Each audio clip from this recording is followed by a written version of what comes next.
again, and welcome back to another underground assignment. This time we're going to stray over the boundaries of Derbyshire into Staffordshire and look at the mining that took place on Ecton Hill, on Ecton Hill for various minerals, copper and lead and such like. Very profitable and mined since the Bronze Age. I was fortunate to be asked by the Ecton Hill Field Studies Association if I would make a film for their educational establishment on the mines that were accessible in the hill. And this I set about to do with the help, or invaluable help really, from John Barnatt, the archaeologist, and Len Kirkham, who was an engineer and very experienced mining engineer. And so we set up the visits to the mine, and with lighting and such like, and I think over 4 visits we made the film that you're about to see. The lighting was quite interesting because we had to take a generator in for some of the enormous chambers that you get down there. We were at risk of killing ourselves from carbon monoxide, but that was beside the by. We died for our art, but it did actually light up this enormous chamber quite well. So the first time we've had such a source of illumination that was so useful. I have to thank the Ecton Hill Field Studies for commissioning this, and it has been seen, well, it's been around now for quite some time, but I thought it was time we put it onto our channel for you to see and hopefully enjoy. It's a little bit academic. I mean, a lot of the dates in it, if you're not really into history, it's probably not for you, but it does contain some dates of things that are happening, because don't forget, it was made for an educational establishment, so it had to be accurate, and John Barnatt always insisted on accuracy. So yes, with thanks to all the people that helped me do this come to completion, and hope you enjoy it. Thank you.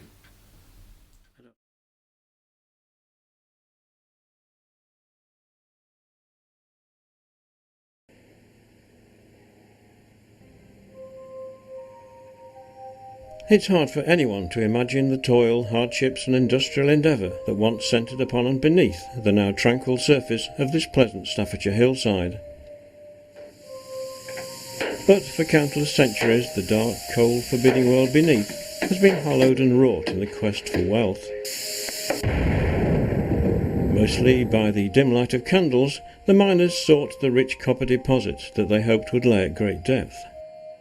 Then, for 3 decades in the mid-18th century, Ecton became one of the most productive mines in the land, providing employment and wealth in this otherwise quiet backwater. By 1759, the Duke of Devonshire's home at Chatsworth benefited from his ownership of the increasingly profitable Deep Ecton mines, enabling him to plan and create the vast parkland that surrounds the house. This, then, is the story of ambitious venture and innovative technology that assisted men in their efforts to wrest and recover ore from many hundreds of feet beneath the hollow hill.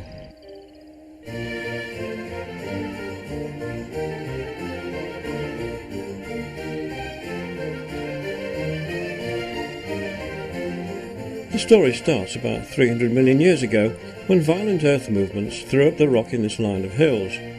But only one possessed the right conditions for rich mineralisation to take place, namely Ecton Hill.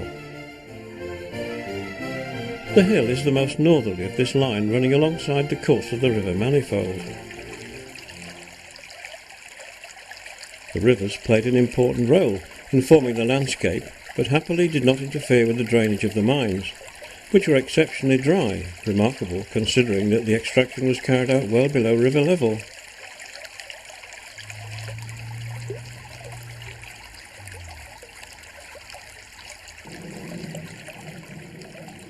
The effect of these violent earth movements can be clearly seen at the base of Ecton Hill. These almost vertical beds result from huge masses of bedrock moving together, forcing the thinly bedded rocks around Ecton into these spectacular folds.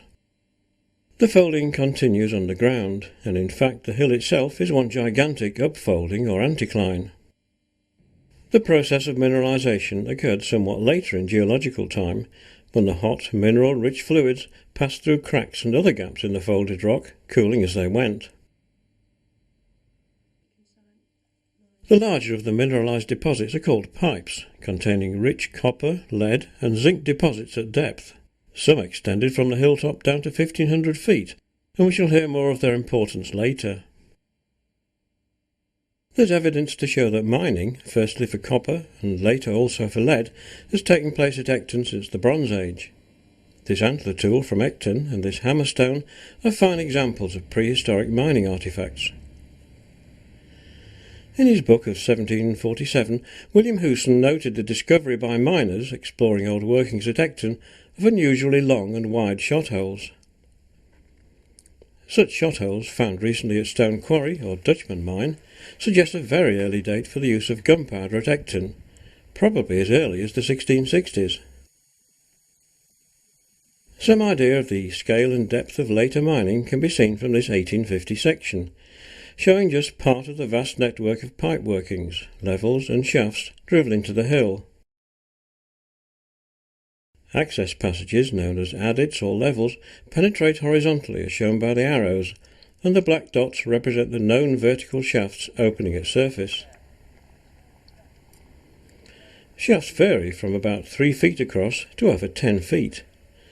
They were used for hauling out mineral and waste rock, for pumping out water, and for access to the mines.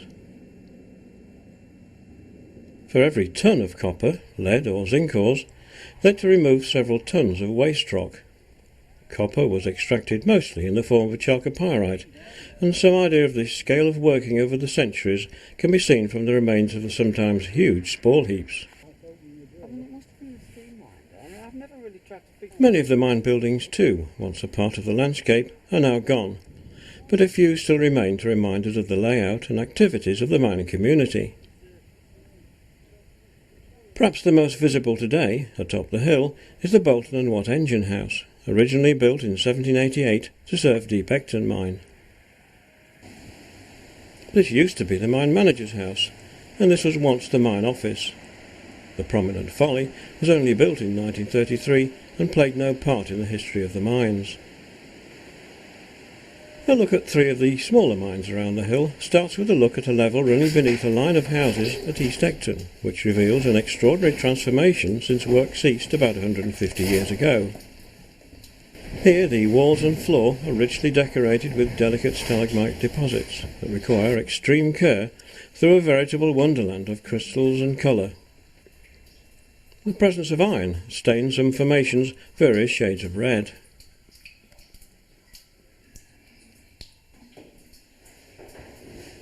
Tiny brown cave pearls form in nests on the floor. This decaying timber stoves or windlass is a sharp reminder of the days when toil, not tourism, was the order of the day. Dutchman levels are much more aqueous experience and as important in that an upper working yielded the Bronze Age antler mining tool that confirmed the great antiquity of the Ecton mines. In Goodhope level, which branches from Dutchman level, the limestone is redeposited to coat these deads, or waste rock, in pure white calcite. Wet climbs add variety,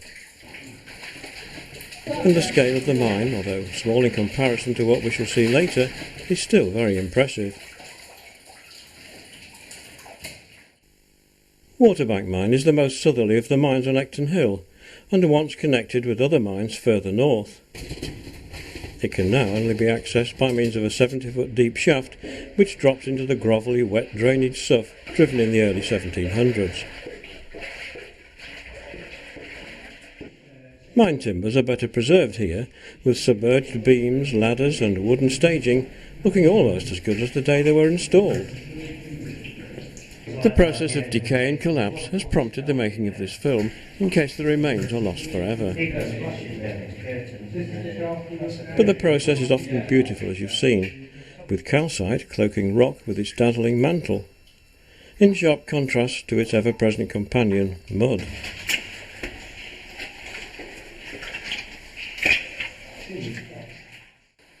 What we've seen has just been an introduction to more exciting and important remains at the 2 main mines, where we'll see the sheer scale and complexity of mining at Ecton over the past 350 years.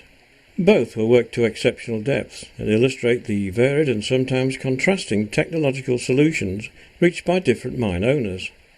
We start our tour with a look at Clayton mine, where a level takes us right into the heart of the hill to a rich mineralised pipe descending from the hilltop above.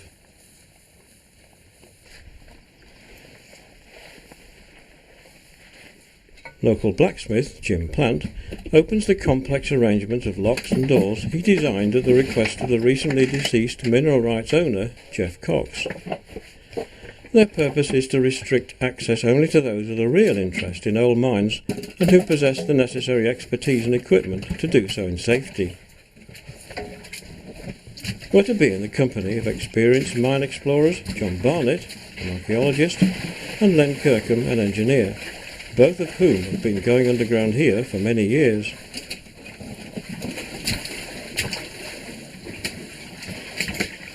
Little is known of this mine before the 19th century. It lay within the Burgoyne family's mining liberty, and the state papers have not survived. But we do know that the rich Clayton pipe was mined from at least the 1670s onwards, and that this level was started in 1755 as a sough to drain the workings. Its superb arching supports the unstable ground above, but ends as we enter solid rock. In the early 19th century, the Dukes of Devonshire became involved in the mine, followed from 1836 by a series of companies financed by shareholders. The last mining was in 1889. Yeah, we'll be fine. Yeah, we'll see you later on. Very good. Cheers. Jim's seen us safely on our way and now takes his leave of us as we move deeper towards the heart of the mine, 1,300 feet away.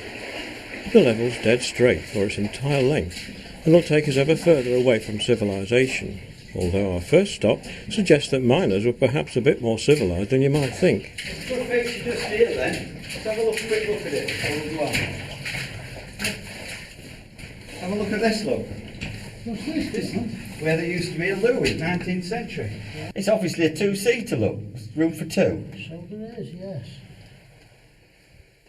At least it was that civilised. Yeah, it's a 19th century rail from when they last used in the 1880s.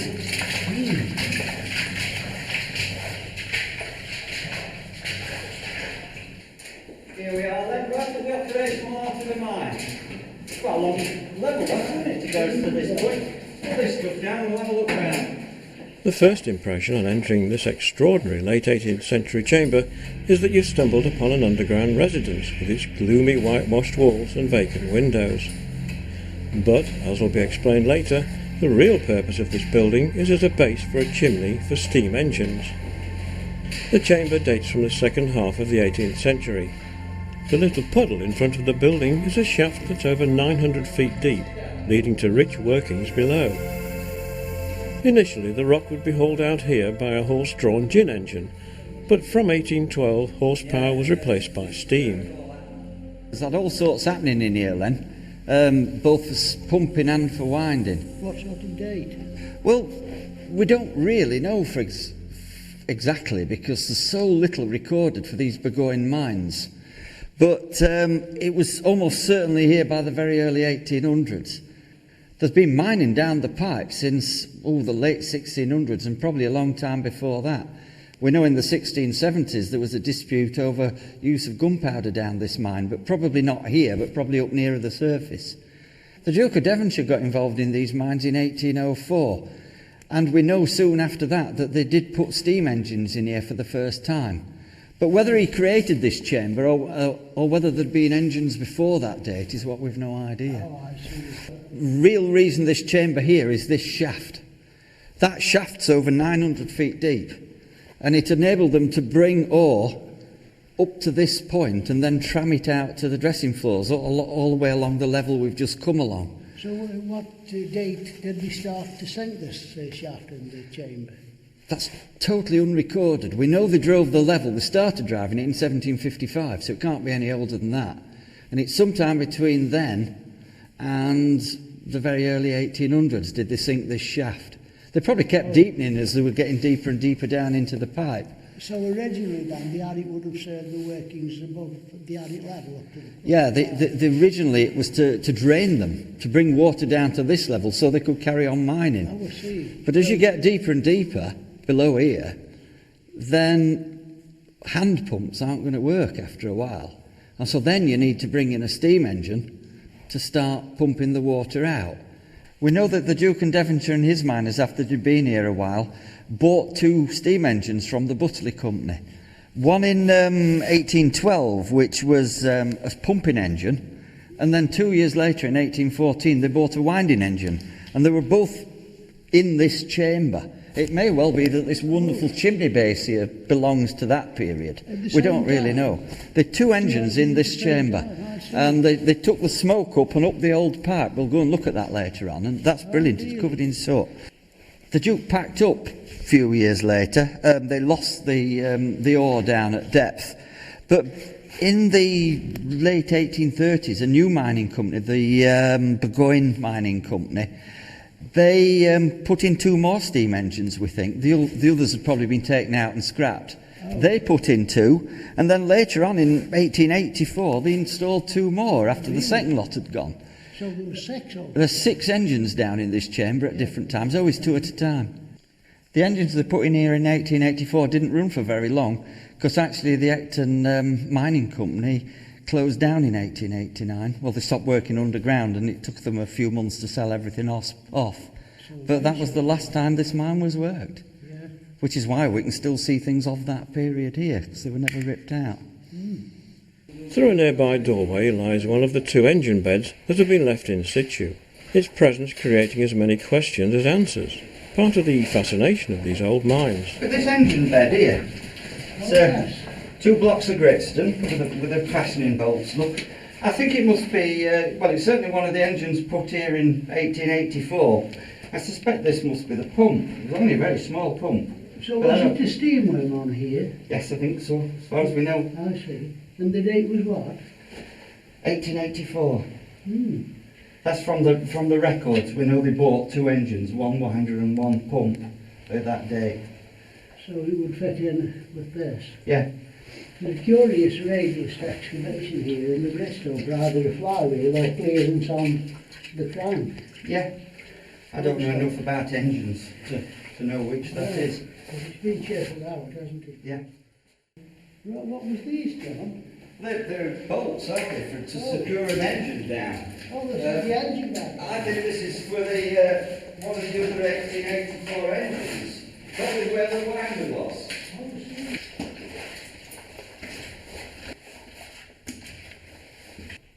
Look at this. Oh, yes. There's bits of copper, look at the green, but it's mostly varieties. But it's a typical pipe folk, and it's not very often you see this, is it? Because normally they've taken everything away that they were interested in. It's only survived because there's not much copper here, I reckon. Yeah. Is the brown varieties? Yes, it is. This is calcite and... Yeah, and copper. This flooded working's almost covered with a delicate raft of floating calcite, but through a hole can be seen the original timber supports. Unusual delicate formations cover the muddy floor of the level beyond. It's only a short walk back to the next feature. Less pretty, but far more interesting to the archaeologist. This is one of several ore chutes in the mine. It's the best preserved. Look, you can even see where the hinges for the door were. Oh, indeed.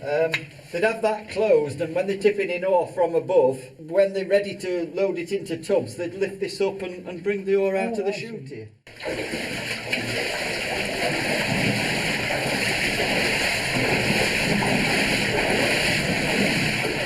Just under half a mile ahead from this crossroads is a level built in the 1880s to link with the Waterbank mine. A deep flooded shaft in a branch level, with its original ladder still in place, is carefully traversed, the handline providing doubtful reassurance. Yeah, do you think it's in position, that ladder, or is it slipped? Yeah. This fine example of folding seen en route to yet another link in the underground maze, this time with Chadwick Mine. The atmosphere is enlivened with the sound of running water, which has coated and coloured these old workings, something the old miners never saw.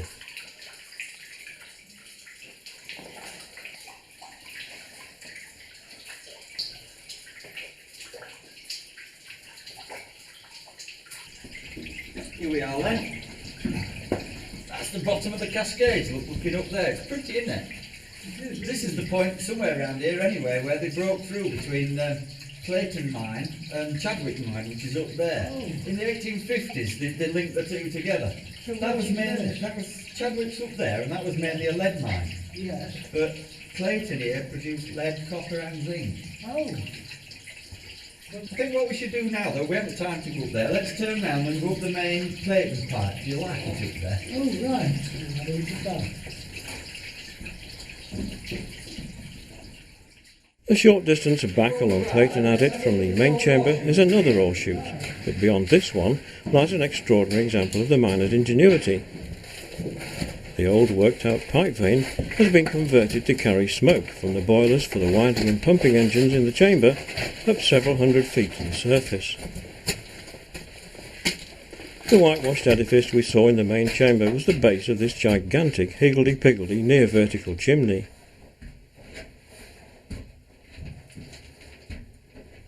There's a room for a little one, Joe. There is.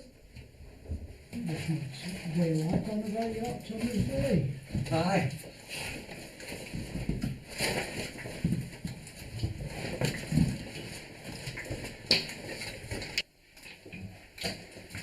Look at all this lot then. There's soot absolutely everywhere. Come here, Oh, hands. yes.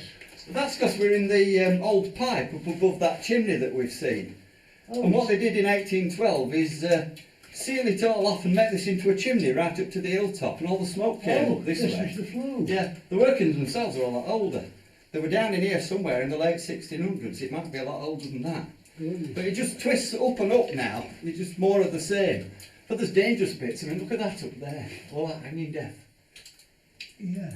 That wouldn't want much bouncing, would it? It wouldn't. No, you don't breathe too hard. Climbing ever steeper and higher, the smoke travelled up to eventually vent at surface from this forbidding funnel-shaped chasm, the point at which the pipe was originally mined downwards.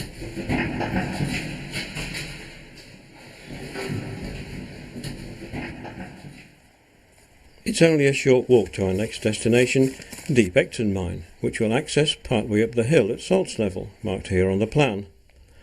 We'll work our way down to exit at river level. Here we are then. This is salts level. Driven as a new access into the mine in 1804. They finished in 1807. Yeah, look at the stone slabs here. These are for the rails that they put in when they first drove the level. Yeah. They were short cast iron rails, we think, and they were by Bassett's of Winkill, which isn't far away. So the rails were just fastened by this metal dog here, That's the original. and it is, yeah, and the rail just went in. There were no wooden sleepers, it had stone blocks. It's one of the old ways of doing it. What age is that? Well, they put these in about 1807, something like that, to go all the way along the level. So what was this doing, John, in the first place? Well, we think that they decided they wanted to bring all the ore out this way, and the dressing floors were at this level outside this entrance. They used to bring it up a shaft from the level below, but then they put this one in and brought it straight up from depth to here. Convenience. Yeah. Here we are then.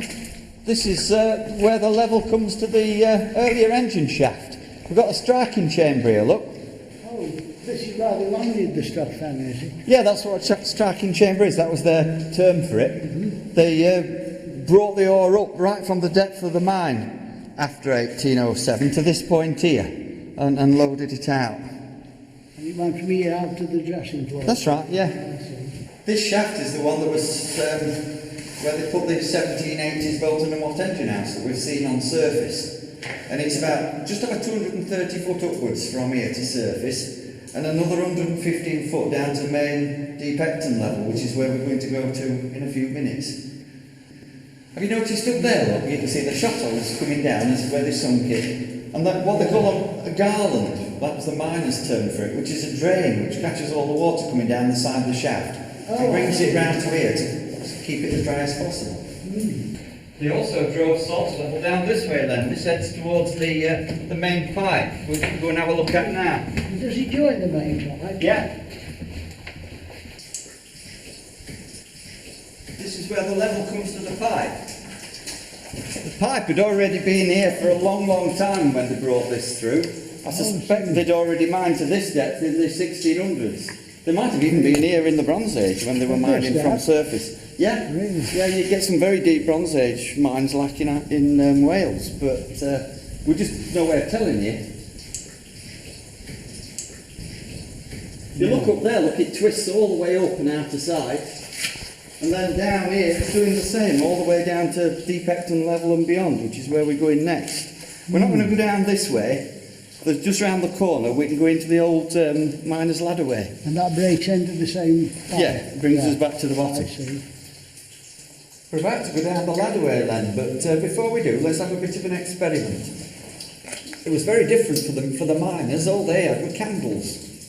The only lights on? Yeah, so turn your light out, and look, there's not much light at all, is there?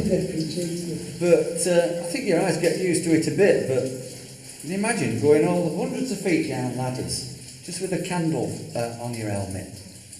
The way on now is via a small connecting passage leading to the Deep Ecton workings 115 feet below. A very old passage this, Len. It was here before the 1760s. We don't quite know when it was first put in, but they reused it in 1807 when they put a new ladderway in, the way we're going down now. Oh, it's a grass cut? Yeah.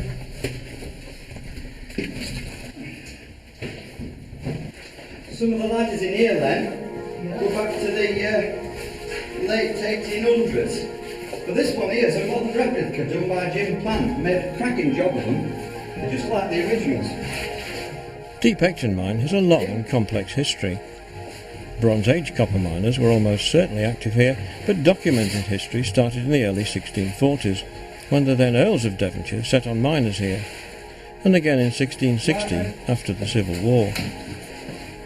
Following this, we know that a Dutchman, Jacob Mummer, leased the mine for a short period, and he was probably the first to use gunpowder underground. In 1723, the mines were leased by the second Duke of Devonshire to a mining company known as Adventurers, who developed Deep Ecton mine by driving a sough to dewater the mines, which enabled them to mine well below river level. From the 1740s, increasingly rich ore deposits were discovered in the pipe, and realising there was much money to be made, the fourth Duke refused to renew their lease, and from 1760 worked the mines in-house. This paid off, and over the next 3 decades he made a small fortune before the rich deposits were exhausted. From then on things went downhill, and in 1826 the Devonshires gave up trying to find further ore deposits. But it did take 60 more years and a series of short-lived speculative ventures before it was finally realised that Deep Ecton had no more to offer, and mining here came to an end. The last known working was in 1886. We're now at the point marked on the plan, and Len eases himself onto the last section of the late 19th century ladderway that has brought us down 115 feet from salt level to Deep Ecton level and this large chamber containing the flooded pipe. This is interesting, isn't it? Yeah.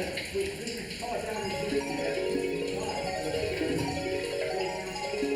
the Imagine the murky water clears to give us a brief glimpse into the past. What once lay below where we now stand was vividly described by William Efford in the Gentleman's Magazine of 1769. He bravely descended into the depths on wooden ladders and described what he saw thus. Such a horrid gloom, such rattling of wagons, noise of workmen boring rock, such explosions in blasting, and such a dreadful gulf to descend, that you're presented with a scene as horrible as imagination can conceive. And all this in the glimmering light of candles. This point here then, we're over 350 foot from the top of the pipe where it was at surface. And there's over 1,000 foot further down. Now this is very impressive, but at about 200 foot below here in 1759, they started hitting really big deposits. And there's chambers down there. The biggest of all, it's reckoned to be over 350 foot long. They used to go down there on ladders just with candles, and they reckon they couldn't even see the sides as they were going down the ladders. Yeah, that's understandable, isn't it? The one big difference then between this place and Clayton, where we've already been, is that we know a huge amount about this mine because all the records that were kept by the Duke of Devonshire have survived. So we can reconstruct the history of it really well compared with the other one.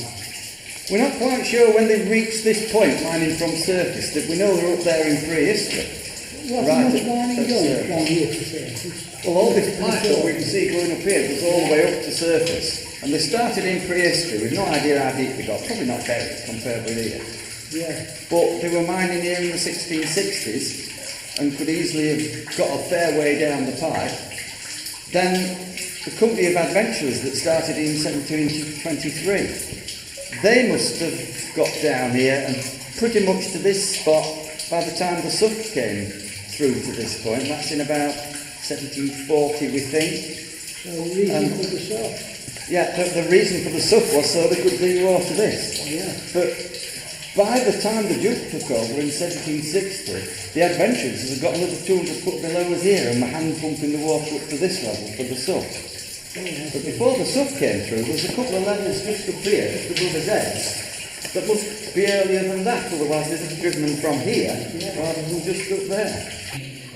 Then let's go down here now. This is the original stuff that they started in the 1720s and 1722. This is an interesting little feature then. Look, it's a little chamber. There's a shaft here. We're not sure whether it's just a ladder way or whether they wound out of here as well. There are various notches and so on. Oh, see. Probably both there. Yeah. Probably both. There's those hooks there, which I think they're for attaching a ladder to. Or chains or something like that. Maybe this half though was for the winding. And stampings down. Yeah. There's another thing over here to look at, Len. See these wonderful miner's initials, look, with a point of a pick. It's an IB or JB, they're both the same. But you can tell from that crossbar there that it probably goes with the date of this chamber, roughly. Oh, I see. From the 1700s. Could that be one of the bouncers again? Could be, but I don't. How do you tell though? That's the trouble. Yeah. In the 18th and early 19th centuries, a whole series of then state-of-the-art technological solutions were adopted to drain the increasingly deep mine and bring ore to the surface.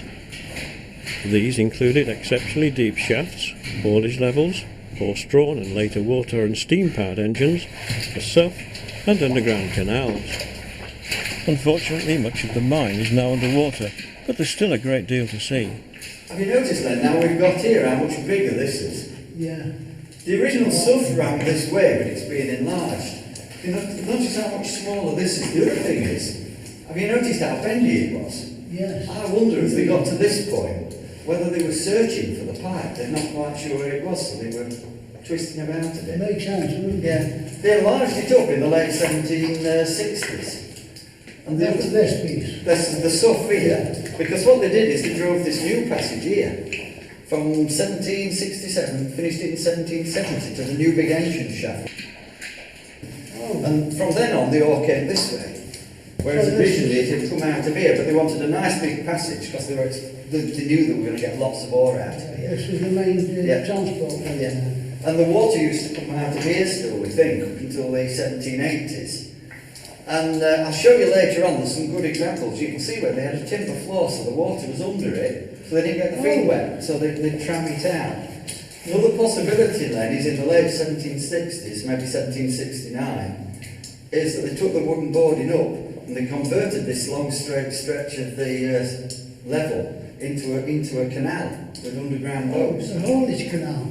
Yeah, to take the ore out, yeah.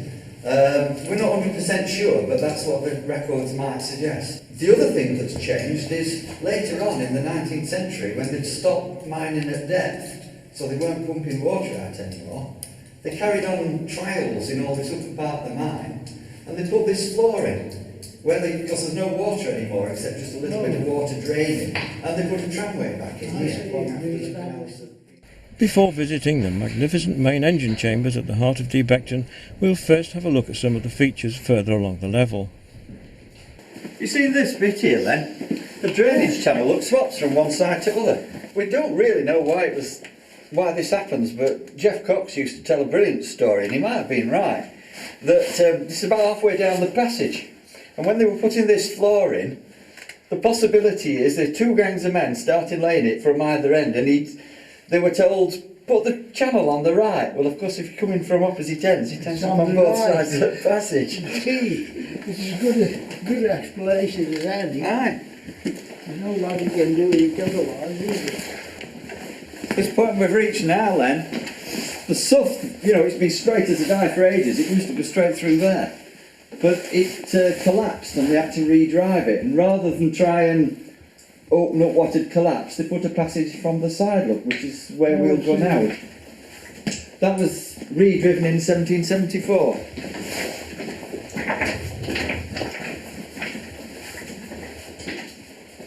Here, there's a good example of a 19th century sleeper here. Look, still with the dogs for fastening the rails on. Oh, yes. They're still solid, aren't they? Yes. So there's no doubt in the gauge. No.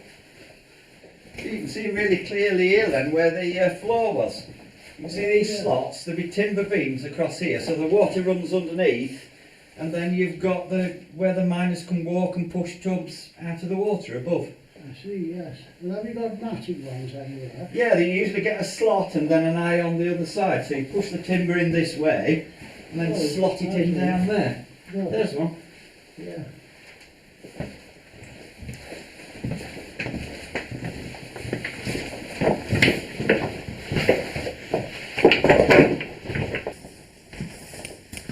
You see up here, that arch, there used to be a shaft there, it's been backfilled. It's a new smithy shaft, it was sunk in 1769.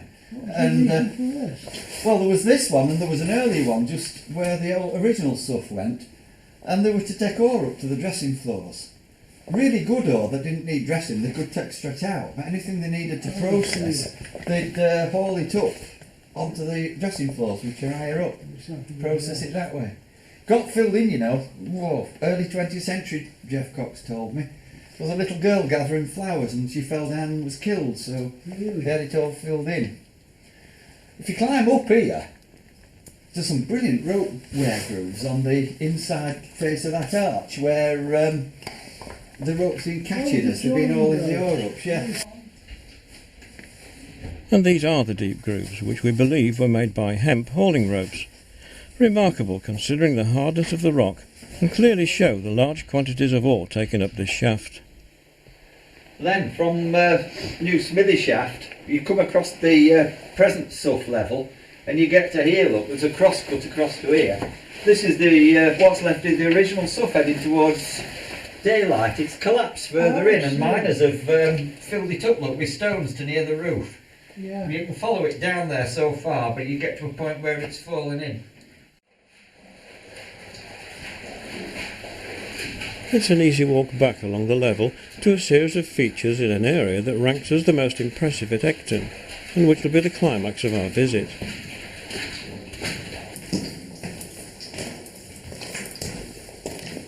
Here we are, Len. This is the main engine shaft. We think they started this in about 1767. And by 1770 they'd gone right down into the mine, and then they drove this passage in that we've just come along, and one on the other side, and started hauling from surface. You haul up out the ore out the bottom, but then you unload it here, and then you take it down the passage out to the dressing floors. So all this is contemporary, the roadway and the concrete? Yeah, it was all put in operation, finished in 1770. Oh. And when they were first winding, they had a big gin engine on the top. And A horse gin? A horse gin, Yeah. yeah. And it wasn't until 1788 they started installing a Bolton and Watt steam engine on top. That was finished a year later. And then they used the steam engine to do the same thing. But by that date, this was over 900 feet deep, this shaft, from this point here. So they were hauling it up 900 odd feet to unload it here. Yes. They used that engine on and off for about 60 years. But in the 1860s, it had been scrapped, and they put a gin engine on again. By that date, well, before then, with the steam engine, they were winding up to salts level when they'd finished that. That's the way we came in. And they were taking the ore up to there and onto the dressing floors. And they did the same with this later gin engine. By that date, though, they were only winding probably from here most of the time because they'd the let the pipe flood up by that I date. see. And they'd haul it up. And I think when it was first in operation, they'd all out on this side, because on the other side the water was running that they were pumping up out of the bottom of the mine. But later on, in the 1860s onwards, that water wasn't running anymore. This had all flooded up. So I think they hauled it out on that side, which was easier. What makes you think that? Well, up here you can see where the shaft's been widened up, just in the bottom part. And I think that made it easier to swing the winding rope over in that direction. Swing the cable out the opposite way. Yeah, I think so, yeah. Impressive sight, isn't it? It is, yes. Have you seen over here, Len? Wonderful example of the way that all the rocks are folded here in Ecton, look. It's that wonderful sweep round there. All these beds are just twisted all over the place into big folds. Over there, look, it's vertical there. Yeah. It's now only a short walk to the underground engine chambers and our first port of call, a flooded shaft many hundreds of feet deep.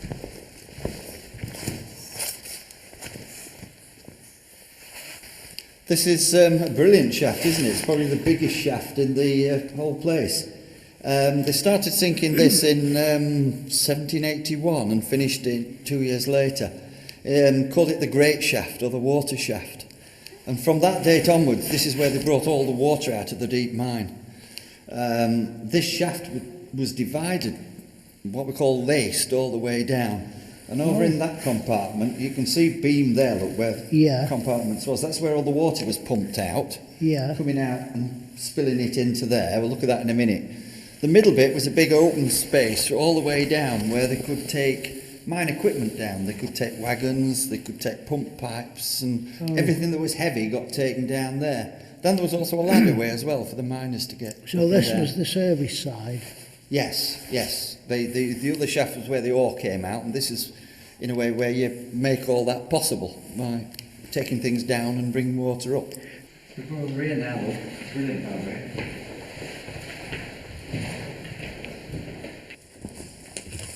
This channel here is what took the water away. They pump it out the shaft there, into this, then it ran all the way down the level out to surface by the river.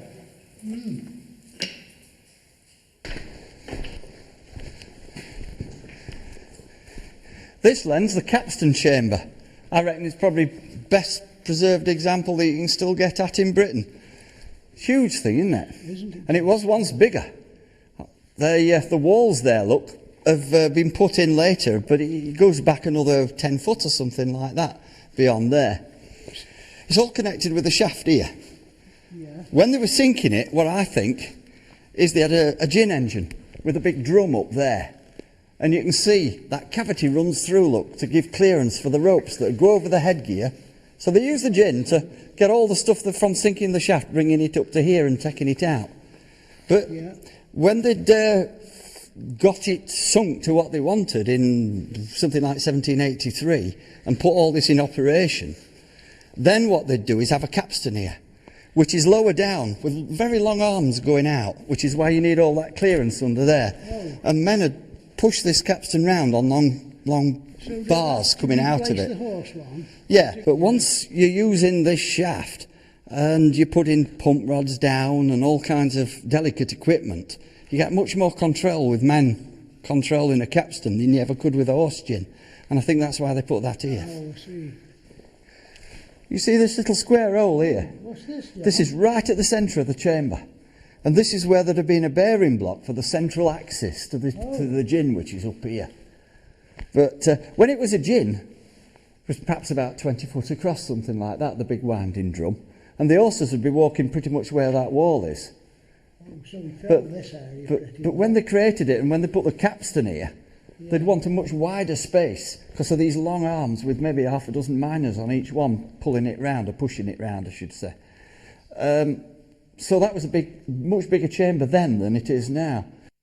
I think, Len, we can't prove it, but after they've been using the capstan for quite a long time, when they all started running out down at depth, they started driving side levels to look for ore at this level of the hill.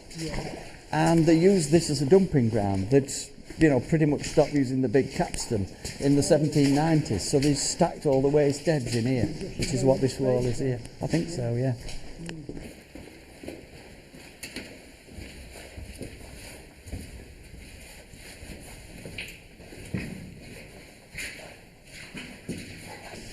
These are the tunnels that they drove in the 1790s. Once they'd lost the ore at depth, they were frantically searching for more ore. You can see there's tunnels go off all over the place.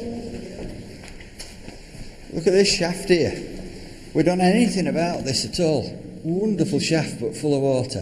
From the 1790s, we assume, but we don't know why they sunk it. Except they were looking for ore, but we don't know what they used it for. Perhaps bringing ore up, because, the pumps are still working on the other shaft. Oh, I see, yeah. It's impressive, isn't it? It is. You look over there, you can see all notches, look where you can see there's 2 levels of floor. Why it's got 2 sets of timbers, I've no idea. Most curious. Crossing the floor from one huge purpose-made chamber to the next emphasises the sheer scale of mining here at Ecton. These chambers are unique in the Peak District. Over here.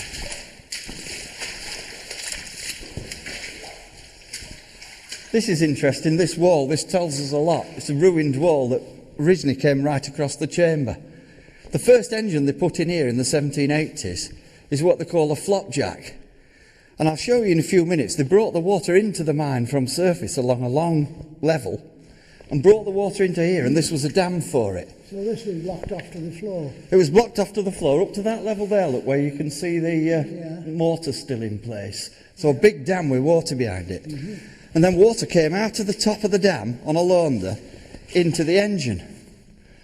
And the engine that was here, call it a flopjack, it was basically a big bucket attached to a rocking beam that went like this. Yeah. So buckets at one end. When it fills with water, it pulls the beam down. Then the bucket sort of hits a catch on the floor that tips it. So the water comes out, so then it comes up again. So it rocks like that. And there's, at the other end, from the bucket, there's the pump rods going down the shaft, which operate all the pumps and bring the water up. And how long did it operate for?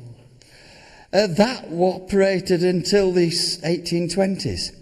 There might have been 2 here. One person who came down the mine said there were 2 engines here. Everybody else that had been down said 1, but maybe he was more observant. Maybe they put a second one in because they needed more pumps. So what period? For 100 years? Well, no, let's think about it. From the 1780s through to the 1820s. So, no, it's about 45 years, something like that. Yeah. You see how huge this chamber is, Len? There's a good reason for that. They didn't need to be that high for the original engine, but in 1823 they scrapped that and they put a big water wheel here in its place. Oh, it was just over 30 foot in diameter and 6 foot wide, and operated the pumps in the same pumps that the original engine had. When they put this water wheel in, they blocked off the original passage where the water came in. Can you just see on the left-hand side, there's the remains of a dam there in stone. So they dammed that up? They dammed that up, and they put a rise passage up just beyond, and the water came out right up there, look. It was an overshot water wheel, so the water came out, and on a launder, over the top of the water wheel, turned the water wheel. The pumps. Yeah. The water to drive the wheel came along Apes Tor level, where we're going to go next. To get a good head of water, the level was dammed, and here can be seen what's left of the original wall that contained this now lost carved date stone. In the roof of the passage is a steep rise, from which the dammed water would flow from the level to drive the water wheel. The head of water was gained at Apes Tor, where a wooden launder fed water at high level down into a shaft. The water flow at Apes Tor was quite important in the scheme of things at Deep Ecton, as this diagram shows. There was even an earlier boat level at depth, but unfortunately this cannot now be accessed for study. A last lingering look along the now silted up level brings to an end our brief overview of the mines at Ecton, and all that remains now is to make our way out along the long adit. The adit was started in 1723 and modified later, and we're perhaps fortunate today in having access via this easy stroll. It was only reopened in 1984 following a major collapse. In the last decades of the 20th century, the Ecton mines were given a new lease of life when parts were used as a teaching resource under the auspices of the Ecton Hill Field Studies Association. The owner of the mineral rights at Ecton, the late Jeff Cox, actively encouraged this and frequently led parties underground himself before ill health forced him to stay at surface. The association has introduced many young people to Ecton's wonderful classroom with a difference. Many went along Salt's level as well as walking around the hill learning about its geology, minerals and history, and Deep Ecton was used by university groups and others. Let's hope that one day the teaching centre may be revived so that a new generation will be able to marvel firsthand at the internationally important remains at Ecton. Ecton stands hopefully for all time as a testament to the hard graft and ingenuity of the miner in his search for ore and wealth.